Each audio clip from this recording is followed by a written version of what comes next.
Miss नौटंकी, कोई मिला नहीं और संगीत प्रैक्टिस शुरू। मिसेस नौटंकी डैड, आप बस करो मेरी शादी की तैयारी, क्योंकि अब है गारंटी हमारी। शादी.com, रजिस्टर नाउ। हेलो फ्रेंड्स, मैं हूं शालिनी कपूर और आप देखते रहिए दूरदर्शन का मशहूर प्रोग्राम गुफ्तगू हर शनिवार रात 8:30 बजे और हर इतवार दोपहर 12:30 बजे, सिर्फ और सिर्फ डीडी उर्दू पर।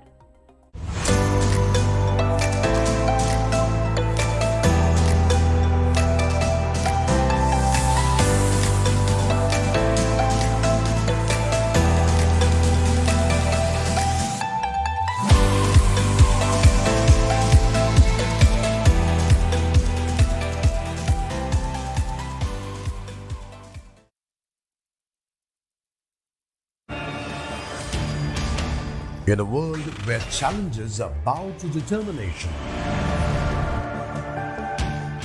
the stage is set for an extraordinary event.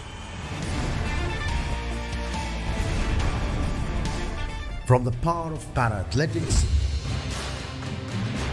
to the precision of shooting, these games embody diversity, proving that sport transcends limitations. Welcome to the Khelo India Para Games, where abilities redefine limits and the human spirit soars. Only on DD Sports.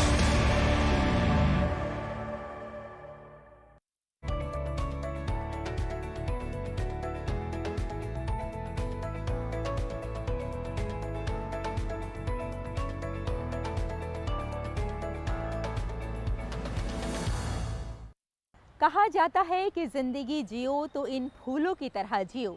जिस तरह से इन फूलों की ज़िंदगी छोटी सी होती है, लेकिन अपनी छोटी सी ज़िंदगी में भी ये हमारे चेहरों पर मुस्कुराहट दे जाते हैं।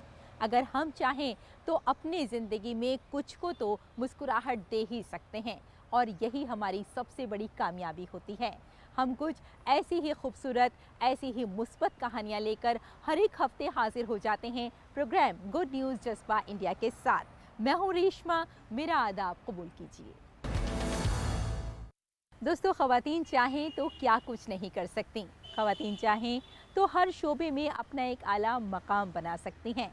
आज हम आपकी मुलाकात कुछ ऐसी ख़वातीन से कराने जा रहे हैं जो घरेलू तो हैं, लेकिन उनके अंदर गज़ब का जज्बा है कुछ करने का। जी हाँ, कुछ ऐसी ख़वातीन हैं जो अपने घर के सारे कामकाज निपटा कर संध्या शाला लगाती हैं, यानी शाम को एक ऐसा स्कूल चलाती हैं जहां बच्चे आते हैं, पढ़ाई करते हैं। और ये वो बच्चे हैं साहब जो सारा दिन स्कूल में रहते हैं और 7-8 घंटे अपने स्कूल में बिताने के बाद संध्या शाला में आ जाते हैं। यहाँ आकर अपना होमवर्क करते हैं और बाकी की पढ़ाई भी करते हैं। वाकई इन ख़वातीन को इसीलिए सैल्यूट करती है दुनिया, क्योंकि ये ख़वातीन बहुत कुछ नया कर रही हैं, बहुत कुछ बेहतर कर रही हैं। तो चलिए दिखाते हैं आपको इन ख़वातीन की कारकर्दगी।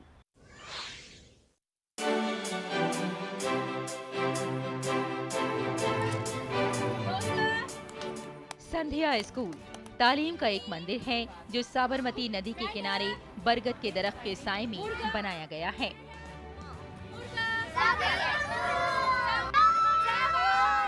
खिलखिलाते चेहरों और नन्हे कदमों के साथ जिंदगी को जीने चले हैं हम। किताबों से दोस्ती कर नाच गाते जिंदगी को जानने चले हैं हम।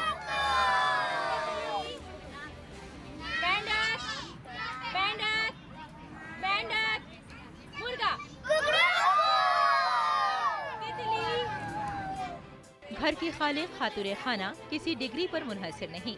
मैनेजमेंट से लेकर प्लानिंग, पैसे से लेकर पढ़ाई तक हर चीज का ख्याल रखती हैं। ये खातून खाना एक बेहतर टीचर हैं, जिसकी एक मिसाल संध्या शाला है, जहां वो साबरमती रिवर फ्रंट पर बस्तियों में रहने वाले गरीब बच्चों की सबसे पसंदीदा टीचर बन गई हैं। लेकिन हैं ये घरेलू खवातीन। घर की तमाम जिम्मेदारियां निभाने के बाद खवातीन अपना वक्त निकालकर इन मासूम बच्चों को मुफ्त तालीम दिलाने का काम कर रही हैं। संध्या शाला से शुरू से ही जुड़ी हुई हूँ। हमने जब से स्टार्ट किया है, इसको हो गए 8-9 साल, तब से हम जुड़ी हुई हूँ। और ये यहाँ पे आने का मेरा मकसद यही है कि इन बच्चों को हम कुछ सिखा सकें, क्योंकि मेरे हिसाब से पढ़ाई एक ऐसा ज़रिया है जिससे बच्चे आगे आ सकते हैं। बच्चे आगे आते हैं तो वो सिर्फ अकेले ही नहीं आते, उनकी पूरी फैमिली आगे आती है, उनकी पूरी कम्युनिटी आगे आती है। इतनी खुशी होती है, वो कुछ नया सीखते हैं, उनको कुछ नया सीखने को मिलता है, ज़िंदगी के कुछ अलग एक्सपीरियंस। हम लोग उनको बाहर की दुनिया के भी सब एक्सपीरियंस बताते हैं, उनके सब बातें बताते हैं, तो उनको बहुत अच्छा लगता है। वो हमसे और भी बाहर की दुनिया का क्योंकि इनकी बस्ती ऐसी है कि वो ठीक है, इंटरनेट है, सब है, पर जो अलग एक्सपीरियंस होता है वो बताने का, देखने का, वो हम लोग इनको सिखाते भी है, दिखाते भी है, बताते भी है, तो उनको बहुत अच्छा लगता है। रानी तेरी मोरनी को मोर ले गए, बाकी जो बचा था काले चोरे गए। इन मासूम आँखों में पलते हुए ख्वाबों को परवाज देते हुए किताबी तालीम को दिलचस्प अंदाज में और प्यार से पढ़ाने वाली ये घरेलू खवातीन न सिर्फ इनकी टीचर्स हैं बल्कि इनकी दोस्त भी हैं, और यही वजह है कि ये बच्चे स्कूल में 7 घंटे पढ़ने के बाद भी यहाँ आना पसंद करते हैं। मैं बड़ी होके पुलिस बनूंगी, अच्छा लगता है पढ़ना। ठीक है, क्या क्या पढ़ती हो, क्या क्या पढ़ने में कैसे कैसा मजा आती है, क्या क्या करते हैं? गुजराती पढ़ने में मजा आती है, डांस, ड्राइंग, फिर खेलते भी है, वो सब में मजा आती है। इधर बहुत अच्छे से ख्याल रखते हैं, हमारे टीचर बहुत अच्छे हैं, यहाँ की पेंसिल, रबर, संचा सब मिलता है, बुक मिलती है, सब कुछ मिलता है हमारे को यहाँ पर। रंग, जात और मजहब के तमाम फर्क को भुलाकर तालीम के रंग में डूबे हुए ये बच्चे पढ़ लिख कर अपने वालिदैन के तमाम ख्वाब पूरा करना चाहते हैं। शाम का ये स्कूल इन माली तौर पर कमजोर खानदानों की परेशानियों का हल बन गया है। ये सिर्फ आगाज है, यहाँ से अब तक बहुत से संग मील हासिल करने हैं। बच्चियाँ पढ़ने में भी पहले से ज़्यादा अच्छी हैं। मुझे भी संतोष मिलता है कि इतना ट्यूशन पढ़ा के नहीं करा पाते जितना बच्चे हमारे अच्छा यहाँ पढ़ रहे हैं, हमको भी बहुत अच्छा लगता है। और आगे ज़रूर कुछ बनने में शायद मदद मिले, क्योंकि हर रूप से बच्चे आगे जा रहे हैं। हमारा सपना है, हम लोग तो, मैं तो पढ़ेली नहीं हूँ, मेरा बच्चा आगे जाए, बहुत पढ़ाई करे, आगे जाए। यहाँ पे अच्छा पढ़ाते हैं, ध्यान भी अच्छा देते हैं। हम लोग जॉब पे जाते हैं तो टीचर यहाँ पे 5-6 घंटे उनका ध्यान रखते हैं, पढ़ाते हैं, हमको कोई टेंशन नहीं होता है। हम लोग जॉब पे करके आते हैं तो भी हमको राहत मिलती है कि यहाँ पे हमारा बच्चा सुरक्षा है, अच्छा पढ़ता है, लिखता है, हमको कोई टेंशन नहीं होती है।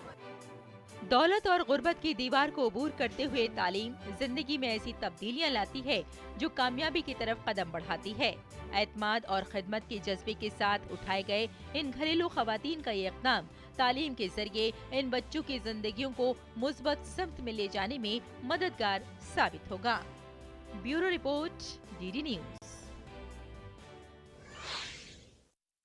दोस्तों, प्रोग्राम के आगाज़ में हम आपके साथ बात कर रहे थे मुस्कुराहट की, आपके सामने हम बात कर रहे थे स्माइल की। जी हाँ, स्माइल या फिर मुस्कुराहट वो शय है जिसके पास होती है, कहा जाता है कि वो दिलों को जीत लेता है। और इसीलिए शायद लखनऊ में आपको लिए चलते हैं जहाँ स्माइल प्रोजेक्ट का आगाज़ किया गया है। ये स्माइल प्रोजेक्ट उन नन्हे बच्चों को मुस्कुराहट दे रही है जो लोगों के सामने हाथ फैलाया करते थे, लेकिन आज इसी प्रोजेक्ट ने इन बच्चों की ज़िंदगियां बदल दी हैं। इन बच्चों के हाथों में अब पेन होता है, इन बच्चों के हाथ में अब किताबें होती हैं। कैसे बदली इन बच्चों की पूरी कहानी इस प्रोजेक्ट ने, आइए आपको दिखाते हैं इस रिपोर्ट में।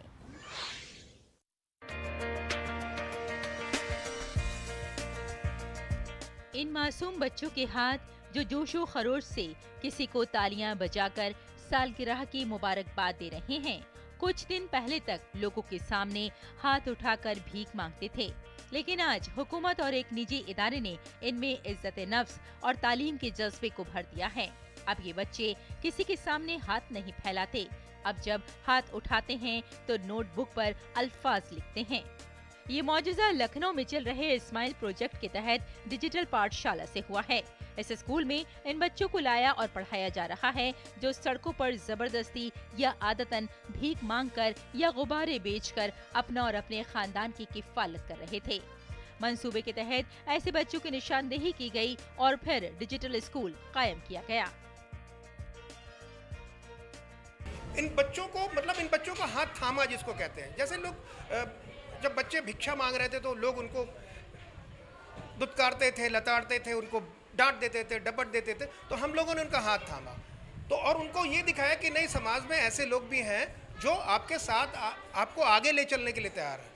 तो इन बच्चों के अंदर एक विश्वास पैदा हुआ, उनके माता पिता के अंदर विश्वास पैदा हुआ। हम लोग को पेपर के नीचे पढ़ाती थी तो सब लोग देख देख के कहते थे ये लोग तो पढ़ने लगे। जब मिशनार क्लास खुला तो उन लोग समझने के यहाँ कुछ अलग होने जा रहा है। जब हम लोग घूमने वहाँ क्या नाम दूर दूर घूमने जाते थे तो सब लोग कहते वाह इन लोग कहाँ कहाँ बस से जाते हैं, इन लोग को बस लेने आती है। और हम गवर्नर हाउस गए थे तो सब लोग कहने लगे कि अगर दोबारा हम लोग कहा जाए तो हम लोग को भी लेके चलना। हम लोग पहले बैलून बबल बेचते थे, अब हम लोग पढ़ाई करते हैं। जब से हमारे लोग मैम लोग आए हैं, हम लोग तो पहले रोडों पे भीख मांगते थे तो बहुत लोग डांटते जाइए, कोई काम वाम करिए, पढ़िए लिखिए। हम लोग को बहुत लोग कुछ बहुत बोलते थे हम लोग को। अब हम दूसरे पढ़ाई करने लगे, हम लोग का तो अपना नाम भी नहीं लिखना आता था। हम लोग को तो अपना नाम भी मम्मी पापा का नाम छोटा बड़ा ABC हम लोग को सब आने लगा है। इस डिजिटल स्कूल में तालीम के साथ साथ बच्चों को तफरी के वसाइल भी फराहम किए जा रहे हैं। स्कूल में बच्चों के खाने पीने का भी इंतजाम किया गया है, जिससे घर वाले बेहद खुश हैं। हमारे बच्चे को बहुत सम्मान मिल रहा है। कितना अच्छा हमारे सब बच्चे पढ़ गए हैं और सब जानते हैं। हमारे बच्चे सब चीज़ जानने लगे हैं। पहले कुछ भी नहीं आता था, अब तो बहुत कुछ हमारे बच्चे को आते हैं। इतनी बड़ी बड़ी बच्चों को सब पढ़ना लिखना आते हैं। हम तो कहते बहुत अच्छा जो हमारे ये मैम सब लोग आके हमारे लोग के मदद किए हैं। हम उनके लिए बहुत शुक्रिया करते हैं कि हमारे सारे बच्चे कुछ तो भी पढ़ जाएंगे। 10 महिलाओं का ग्रुप भी बना है हमारे लोग के यहाँ पे। और सर हम लोग हर महीने अपना वो जो पेमेंट होता है वो 100 रुपये वो भी ठक्का करके बैंक में भी डलवा देते हैं प्रिया मैम के साथ में जाके।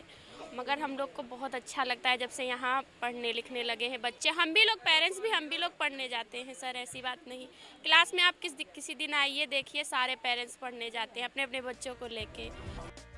इस बात को यकीनी बनाने के लिए कि बच्चे भीख मांगने पर मजबूर न हों, उनके खानदान के अफराद की भी मुख्तलिफ स्कीमों के तहत मदद की जा रही है। प्रोजेक्ट इस्माइल के तहत ऐसे मजीद स्कूलों की जरूरत है। ये छोटी सी शुरुआत हो सकती है, लेकिन ये तालीम के साथ साथ बच्चों को मुकम्मल इज्जत दे रही है, जिसकी वजह से बच्चों में जोशो खरोश है और इनमें तालीम के हवाले से नई तवानाई पैदा हुई है। Bureau report, DD news. मैं अकेला ही चला था जानिबे मंजिल, मगर लोग साथ आते गए और कारवां बनता गया। और ये कारवां बनता चला जाएगा अगर हमारे पास मुस्बत एक सोच होगी। इसी सोच की बेशुमार कहानियाँ हम आप तक पहुँचाते हैं गुड न्यूज़ जज्बा इंडिया में। ये कारवां ऐसे ही जारी है। यहाँ लेते हैं एक छोटा सा ब्रेक, जल्द हाजिर होते हैं। देख रहे हैं, मैं हूं अशोक किरवा। कोई फैक्ट चेकर चाहता है कि आज मुसलमानों की आज जड़ियों सवाल है। आसान नहीं होता सच के लिए लड़ना। जिसकी आवाज कोई नहीं बनेगा, उसकी आवाज हम बने। जो डर जाते हैं वो झूठ से कहां टकराते हैं। जो गरीब के स्कूल में, गरीब के स्वास्थ्य के लिए खर्च होना चाहिए, वो लूट कर इन्होंने अमीर ठेकेदारों को दे दिया। सच को जानना हो तो झूठ पर करना होता है प्रहार, हर बार बार बार। मैंने आपसे पूछा, आपने ठीक है नहीं कहा ना आपने। और कोई मुद्दा नहीं है तो सोनिया गांधी की गुडबुक में मैं अपना नाम गोल्डन अक्षरों में कैसे दाखिल करूं? इसलिए न फेक न्यूज न झूठ, हमेशा सच के साथ 2-2। देखिए मेरे साथ 2-2 सोमवार से शुक्रवार रात 9 बजे सिर्फ DD न्यूज पर।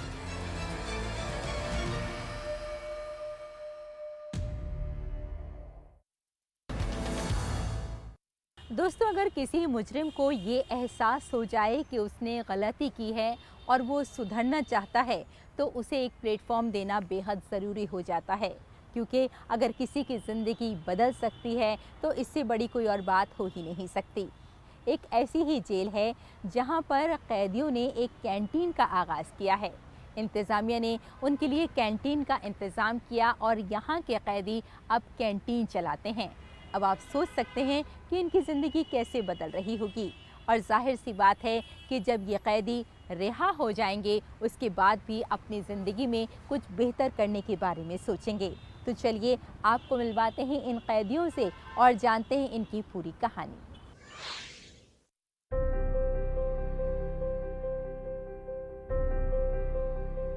अपनी रोजमर्रा की जिंदगी में बहुत से लोगों को मुख्तलिफ चैलेंजों का सामना करना पड़ता है।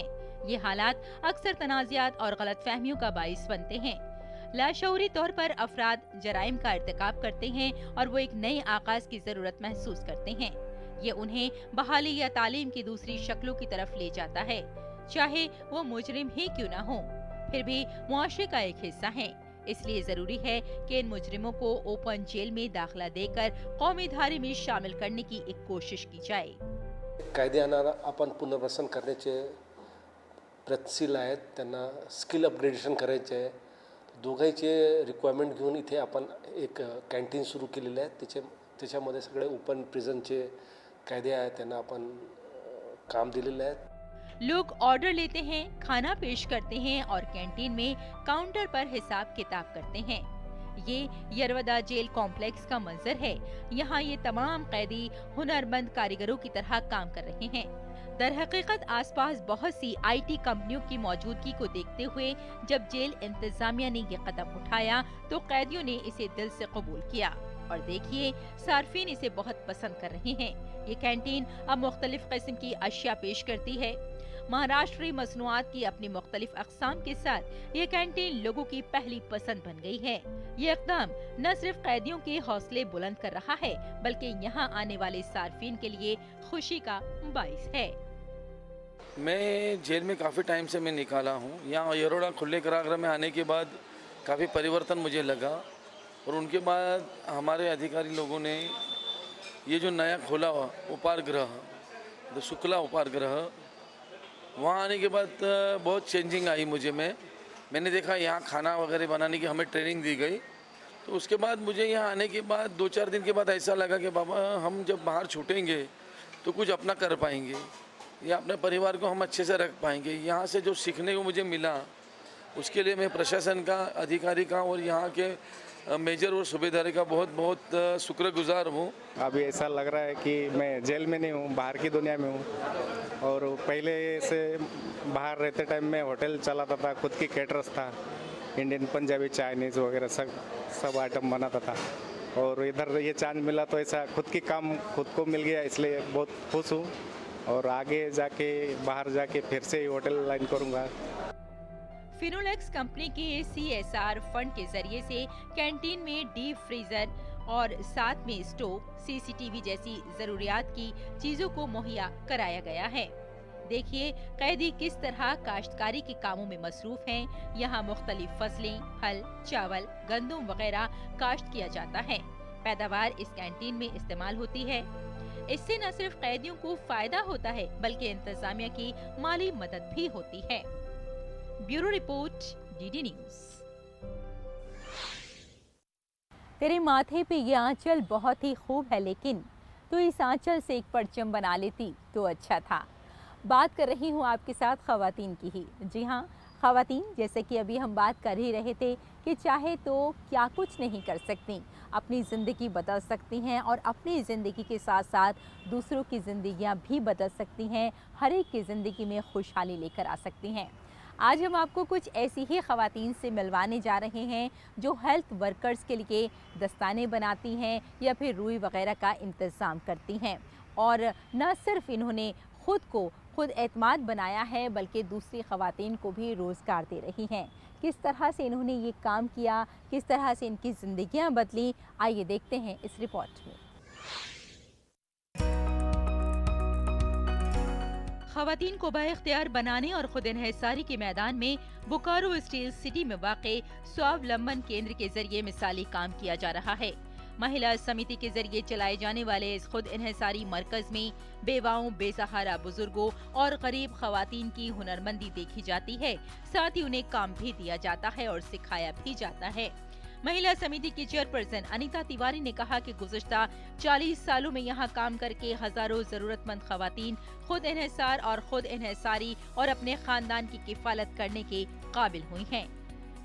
हमारा एक स्वावलंबन केंद्र है जहाँ ग्लव्स हमारा बनता है। स्टिचिंग का भी काम हम यहाँ कराते हैं। ट्रेनिंग के बाद इनको रोजगार भी मिला है, लेकिन यहाँ से ट्रेनिंग लेने के बाद ये लोग अपना काम बाहर भी करते हैं। गुज़िश्ता कई सालों से बोकारो स्टील प्लांट के मुलाजमीन के लिए दस्ताने और बोकारो जनरल अस्पताल में काम करने वाले हेल्थ वर्कर्स के लिए एप्रिन और रुई भी खवातीन की इस कमेटी की जानिब से फराहम की जा रही है। दस्ताने बनाने वाली नर्मदा देवी ने बताया कि वो 1990 से यहाँ काम कर रही हैं। उन्होंने कहा कि कोरोना के दौरान, लॉकडाउन के दौरान वज़ीर-ए-आज़म नरेंद्र मोदी की तरफ से फराहम करदा राशन के अलावा उन्हें सिर्फ महिला समिति से मदद मिल रही थी। सबसे ज़्यादा फायदा मिला हम लोग को जब लॉकडाउन हुआ। कोई चारा नहीं था, एक महिला समिति था जो थोड़ा बहुत पैसा जाता था तो किसी तरह उधर मोदी दे रहे थे, इधर ही दिए तो हम लोग किसी तरह गुजारा किए।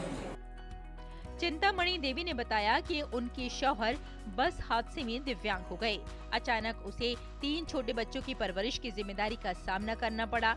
यहीं से उन्होंने काम सीखा और रोजगार भी मिला, जिससे उनकी मुश्किलें कम हो गयीं। दर्जनों खवातीन इस खुद इन्हिसारी मरकज में काम कर रही हैं। हर एक की अपनी कहानी है, लेकिन दुख की घड़ी में महिला समिति ने उनका हाथ थाम लिया। जितना लोग गरीब आदमी है, मैडम लोग हम लोग के लिए कहाँ से ऑर्डर लाती है ताकि हम लोग को रोजी रोटी चले और अच्छा से काम करे, 2 पैसा मिले, बाल बच्चा को घर परिवार इसी से चलता है सर। यकीनी तौर पर महिला समिति के जरिए चलाए जाने वाले इस खुद इन्हिसारी मरकज में शामिल होकर हजारों जरूरतमंद खवातीन को जीने का एक नया मकसद मिला है, जो आधी आबादी को खुद इन्हिसार और माशी तौर पर बाइख्तियार बना रहा है। Bureau report, DD news. ये कारवां ऐसे ही जारी है। यहाँ लेते हैं एक छोटा सा ब्रेक, जल्द हाजिर होते हैं।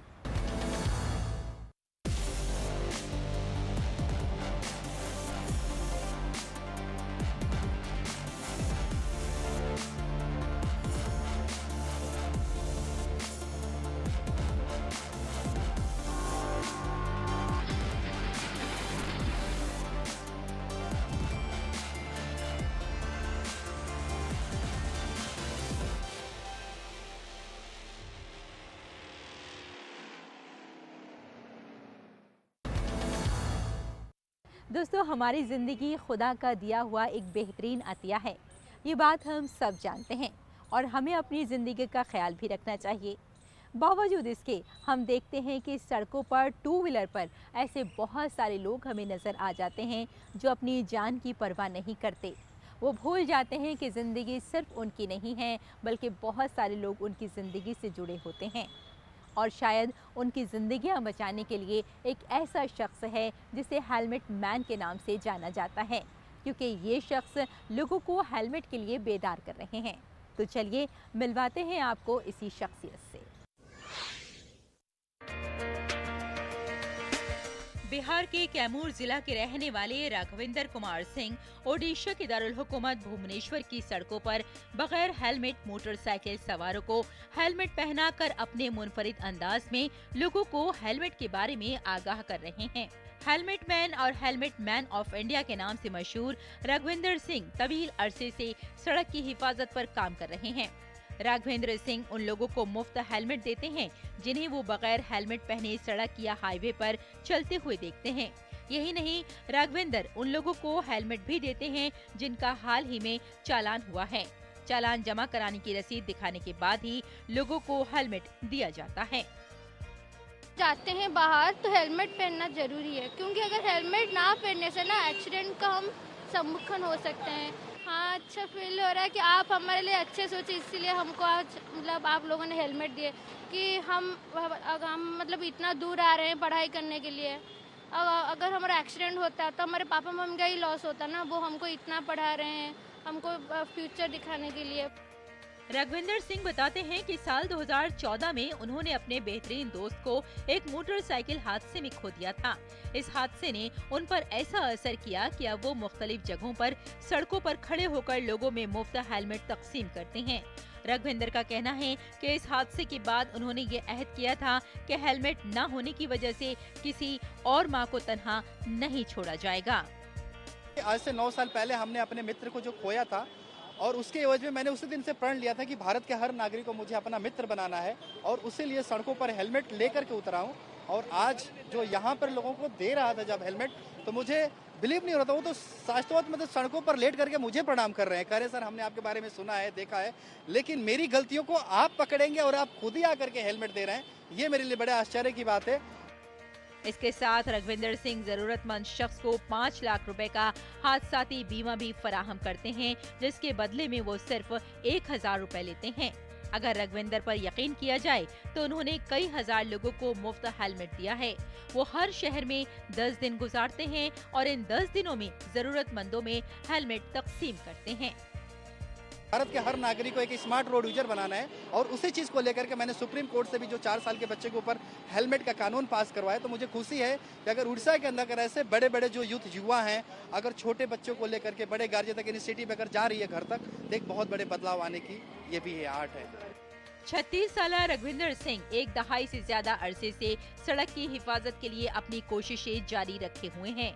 वो अपनी जेब से हेलमेट सवारों की जान बचाने के लिए उन्हें हेलमेट फराहम करने के लिए खर्च करते हैं और माना जा रहा है कि अब तक 56,000 से ज्यादा हेलमेट तकसीम किए जा चुके हैं।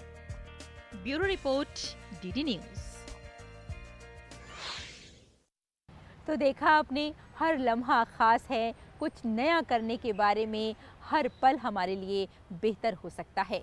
ज़रूरत इस बात की है कि हम एक मुस्बत सोच रखें, एक पॉजिटिव सोच के साथ आगे बढ़ते जाएं। न सिर्फ अपनी ज़िंदगी को कुछ बेहतर करने की सोचें, बल्कि दूसरों की ज़िंदगियों में भी बदलाव लाने की कोशिश करें, कुछ बेहतर करने के बारे में सोचें। अगर हम ऐसा कर पाते हैं तो आप यकीन मानिए हमारी ज़िंदगी तो बदलेगी ही, साथ साथ एक बहुत खूबसूरत एक नया समाज हमारे सामने होगा।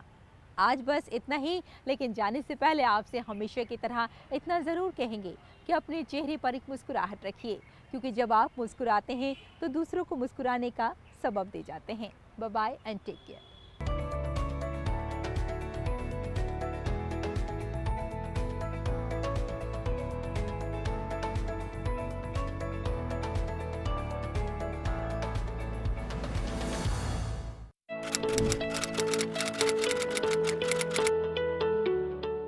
सबसे पहले अपने सेट टॉप बॉक्स के रिमोट से मेन्यू दबाएं। उसके बाद इंस्टॉलेशन में जाएं, फिर स्क्रीन पर दिख रहे टीपी लिस्ट को सेलेक्ट करें और फिर फ्रीक्वेंसी 1100